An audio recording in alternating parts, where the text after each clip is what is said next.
Okay, Stephanie, let's go ahead and take a look. It looks like the first paragraph you're mostly summarizing the changes that you made, and that's excellent. I'll comment on all of this. I want to address these questions, and then we'll take a look at the composition. I recommend doing years in green, so I didn't help it with the regular. But we'll talk about that. I mean, the number's still too hard to read. I have set them 16 regular, and then going back to black. Easier to read. My other area, I'm just going to mark that right there as where I left off. So let's talk about that green color. Yes, I agree. A little lack of contrast here is making these difficult to read. Stroking the letter forms or adding the outline isn't going to work. And adding black is even going to make them a little bit more difficult to read. The reason we don't stroke letter forms is this. If you place a stroke on a letter form, personally, I haven't stroked letter forms since I was in design school. And just the reason why makes such perfect sense to me that I just don't, I won't stroke letter forms. I think it does an injustice to the letter form itself. Let me describe why. When you stroke or add an outline to a letter form, you have one of three choices. You can place the stroke on the contour line itself. You can place the stroke on the outside of the contour line or on the inside. Either way, something else is affected. If you place it on the inside of the contour line, all of the interior counters or open counters and even closed counters are all going to change. The counter form is going to change shape. If you place it on, and plus the interior part of the letter, if you place the stroke on the contour line, both the inside and outside of the letter, the shape's going to be affected, both form and counterform. If you place the stroke on the outside, the counterform associated with the negative space between letters becomes decimated. So if you were to stroke these in black, for example, they would be even more difficult to read. So for that reason, I recommend designers never add stroke to body copy or add to any letter forms for that matter. The alternative is this. What you can do, we need more contrast, right? So going back to black will certainly work. However, it might be a little too stark. Plus, it just gives us a wonderful opportunity to add color, to add continuation from the front to the back. So if we look at the front, we see this is the color that he used, right? Now, the issue is that these are all very soft pastel-esque colors. So they're all very light, high-key value of the parent hue. Now, remember this terminology from your color theory classes. So that being said, what we can do is we can just go into the parent value and we can just add a shade, a few shades darker, and then use the same parent green but a darker value. Okay, does that make sense? So remember from color theory, we have tints, tints, tones, and shades. Tint is taking a parent hue and adding white. Tone is taking a parent hue and adding gray. And shade is taking the parent hue and adding black. So we can create a gradient from this color green to black. Okay, that will show you a gradation from the parent value down to the shades. So it's going to give you several different shades of black. And again, I just say on a separate document, take this parent hue, take a rectangle, take this parent hue, and create a gradient from this parent hue to black. Anywhere you select in that color gradient will be harmonious since it's a shade of the parent hue. Does that make sense? So what you do is then pick a darker shade or a darker value of the parent hue and apply it. That way it's still a harmonious green. However, it is a much darker value of green, increasing the contrast, thereby increasing the visibility. Makes sense? Okay, let's go back to your writing. I'm afraid if I take the timeline down any further, I'm going to lose the illusion of the border that is there. And yes, you will. That presents a very interesting problem. Let me describe that to you. Okay, so what's happening? You're talking about this area right here, okay? And then you're talking about these areas. Now, this type right here is, the problem I'm seeing here is this text box here is much, much wider than these other text boxes. And that makes sense. Now, what we could do is we could reduce the width of the text box, but that's going to make this text taller and it's not going to fit. The alternative here is this. Now, this is a problem, and this is something you've recognized, and this is outstanding because this is a real world problem that would, I mean, this, I could see this happening, and stuff like this happens every day in design.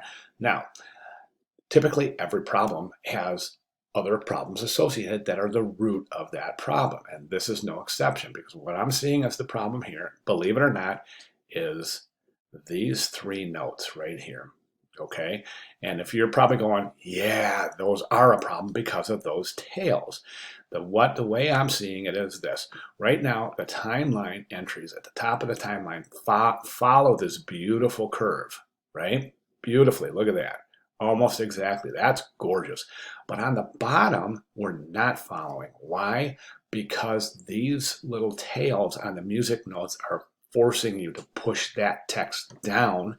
There's no real room under here to follow the contour. So instead of the text in the timeline following that beautiful contour, it ends up going straight because the timeline entries are forced down by this tail. Right? That, I'm sure you came across it. I'm sure you were kind of saying, oh gosh, what am I going to do here? A couple of options. I mean, I'm going to let you figure this out because I think that this is something that is really, really indicative of a real world everyday problem. So I'd love to see your solution. But there's a couple of recommendations. I mean, you could possibly go into Photoshop and remove those tails. And that, I think, would be the immediate solution, definitely, would be to remove those tails. The other option is to remove notes altogether, but I think it would be easier just to go in Photoshop, remove those tails. That way you can follow your curve, all right? That's going to allow you to move, since they're following the curve, this will allow you to move this down a little bit. You've got a little bit more, not too close. You don't want to get too close to that. Another option, of course, is reducing the entire timeline, all right? Then move it down, and then you can adjust to that. And if you elect to do that, then these will still fall in a straight line as opposed to following the contour. So I think the way I would approach it is removing those using Photoshop. Now, I don't know if that's something that you're comfortable doing. If not, see if you can come up with another alternative, such as rescaling the timeline itself. I hope I'm making sense. I hope you appreciate the fact that I'm not telling you exactly what to do because I don't want to take your project over. I want you to do your troubleshooting on your own because why? You're doing such a good job. I am loving it. I mean, I think you're really, really getting this. All right, back to I ended up putting the descriptions on top of the notes. Yep. So I just addressed that, right? I could not put things back on the notes on top. Just leave the bottom like it is. I put the description off to the side. Yeah, absolutely. This is. I have a smile on my face because this is so typical of daily issues that come up in the studio. Please let me know what you think about me. You think what over the announcements review are you going to looking for? Again, order the list, you presented videos. All right, so let's go ahead and take a look at the typography. Now, I think that your character count is too short here. Matter of fact, let me I know I'm over 8 minutes, but this is probably not. Let me see, 1, 2, 3, 4, 5, 6, 7, 8, 9, 10, 11, 12, 13, 14, 15, 16, 17, 18, 19, 20, 21, 22, 23, 24. Just as I suspected, we're a little bit shy here. Our lines are too short. And a short character count is every bit as problematic as long character counts. Matter of fact, your character count here is so short. Your text boxes are so narrow that in some sentences you only have some lines you only have one word. My recommendation is to go from 4 columns to 3. And then, of course, they'll be increased. Now, this is going to make a difference because when you go to 3 columns, well, yeah, you know what? I'm going to let you work this out yourself because this is all tied together. Okay, so for that reason, I am definitely going to let you work this out yourself, but I will say that the text columns are too narrow. Your regs still need to be adjusted. You really, really need to be adjusted. Now, what things that we're trying to avoid is this. See this pattern right here? Whoop. See how it goes like that? A wave. Here's another wave kind of right here. Whoop, like that. Then here's another one. Whoop, like that. You like my sound effects? Then we come over here. These rags are okay. These rags are okay, except you have this little diagonal right here. That's okay. This really needs to be adjusted because if you follow my cursor, this is just one continuous wave. It goes like this. See that? See that shape? We don't want that. Long, short, long, short, long, short. That's how you want to. That's how you want to fix your regs. So don't forget there's that announcement over in the course announcements about adjusting your regs. It's a tedious process. It's one that I think that is really good for students to go through just to understand. In the professional world, we're not this anal about regs. But if you have a client or a project that does, you have to know how to fix it. So definitely want to address these regs. Excellent old style figures. I don't see any use of small caps.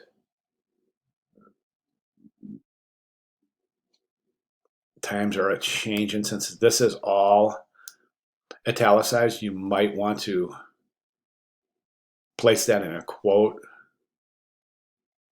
Right here, that should be a hanging punctuation.